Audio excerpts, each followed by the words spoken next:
Now, imaging post-operative organ anywhere in the body has always remained a challenge.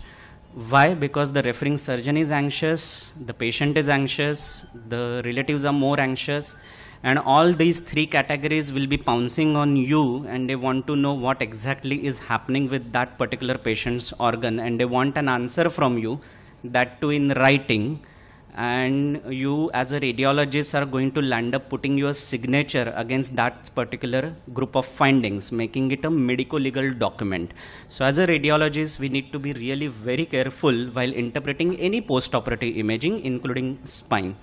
So there has to be a checklist which one should follow before starting any post-operative reporting. So the first thing which one should know is what was the primary clinical syndrome and diagnosis for which the patient was offered surgery.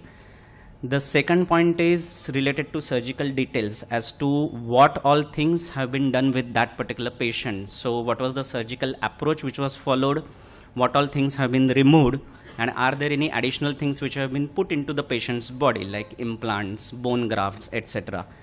The third part is equally important, and that is related to the time interval between surgery and present imaging, because the same radiological finding will have different interpretation in the early post-operative period, and it would have a different implication in the late post-operative period.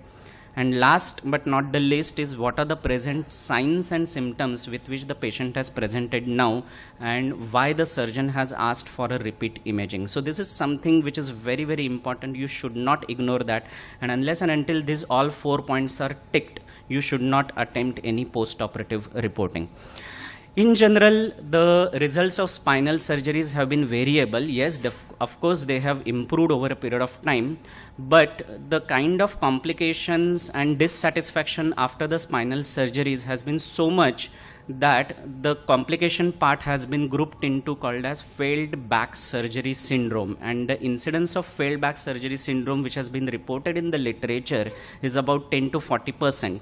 It's characterized by post-surgical intractable pain in the low back and lower extremities combined with varying degrees of functional incapacitation. So the causes of failed back surgery syndrome can be grouped into mechanical, inflammatory, those which are surgically induced, and those which are related to diagnostic evaluation. So the mechanical causes which are in the early post-op period are residual